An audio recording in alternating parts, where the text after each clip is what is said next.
Bonjour à tous, bienvenue sur la chaîne LCT. Aujourd'hui, un épisode un petit peu hors sujet où je vais venir vous parler du grand oral. Alors le grand oral, c'est la réforme du bac vraiment importante cette année qui normalement devrait se passer comme une année normale, donc enfin. Le grand oral, il va se décomposer en 3 phases. Donc il dure au total 20 minutes. Il y aura une première phase de 5 minutes, une seconde phase de 10 minutes et une dernière phase de 5 minutes. Donc voilà, sachant que vous aurez 20 minutes normalement pour préparer votre grand oral avant. Donc on va revenir phase par phase. La première phase, c'est la phase de la présentation de la question que vous aurez préparée en amont. Donc la question, vous êtes censé préparer 2 questions. Une question pour chaque spécialité ou, dans tous les cas, 2 questions qui seront soit transverses entre les 2 spécialités, donc par exemple maths et physique chimie, ce qui fonctionne bien, ou une question propre à chaque spé quand vous avez des spécialités qui sont compliquées à mixer, comme les langues étrangères et les mathématiques. Donc voilà, ça c'est pour la première phase. Donc pour cette première phase, vous allez présenter votre question au jury. Donc sachant que le jury, il est composé d'un de prof de spé, donc spé, maths, physique, chimie ou les autres matières, et un prof qui ne fait pas forcément partie d'une spé.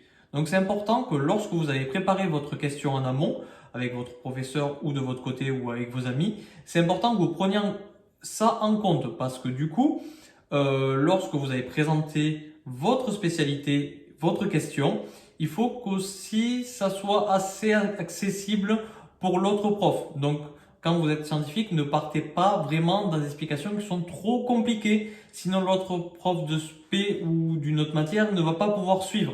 Donc, c'est important de bien vulgariser votre question et ne pas aller trop profondément dans le détail.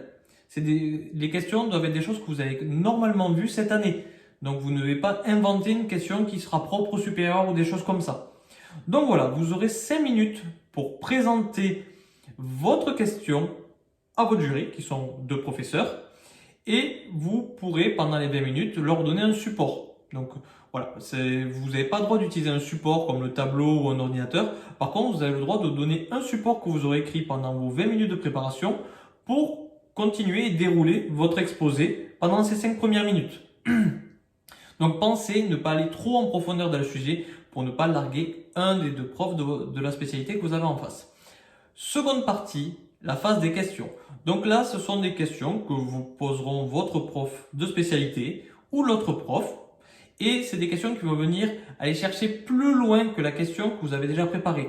Donc c'est important de bien se blinder niveau connaissances lorsque vous préparez votre question pour anticiper toutes les questions possibles que vos profs ou votre jury peuvent vous poser. Donc vraiment, pensez à ça, maîtrisez votre programme si vous voulez être à l'abri du maximum de questions possibles sur les connaissances.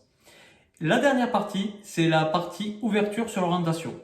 Donc vous allez devoir présenter quel est votre projet professionnel après votre bac. Il faut que votre projet professionnel soit lié aux questions que vous avez préparées en amont. Voilà, donc si vous voulez faire une prépa BCPST, c'est important que vous parliez d'une question propre un petit peu aux sciences et à la biologie. Donc voilà, vos questions doivent être un petit peu liées à votre projet d'après-bac. Important de bien préparer cette question orientation parce que du coup, vous avez tout à justifier pourquoi vous avez suivi ces spécialités et pourquoi vous devez faire ce choix après le bac. Donc c'est important de bien préparer votre sujet en amont parce que voilà, si vous vous préparez bien, il ne devrait pas avoir de soucis. Sachant que les profs peuvent aussi, votre jury, peuvent aussi vous poser des questions sur votre projet professionnel que vous allez faire après votre bac. Donc c'est important que cette partie soit bien maîtrisée. Donc voilà, c'est tout ce que je pouvais vous dire pour l'instant sur le grand oral. C'est ce qui a pu remonter des élèves que j'ai en cours régulièrement. Donc voilà, n'hésitez pas si vous avez des questions en commentaire, j'essaierai d'y répondre. Donc voilà, je vous laisse avec cette vidéo et ce détail sur le grand oral. Voilà, il se peut que je n'ai pas tout dit, il se peut que ce que j'ai précisé change de lycée en lycée. Donc voilà, n'hésitez pas à vous renseigner auprès de vos professeurs, c'est eux qui vous permettront de mieux préparer votre oral. Donc voilà, n'hésitez pas à vous abonner à la chaîne, à liker et aussi à activer la cloche pour recevoir les autres notifications.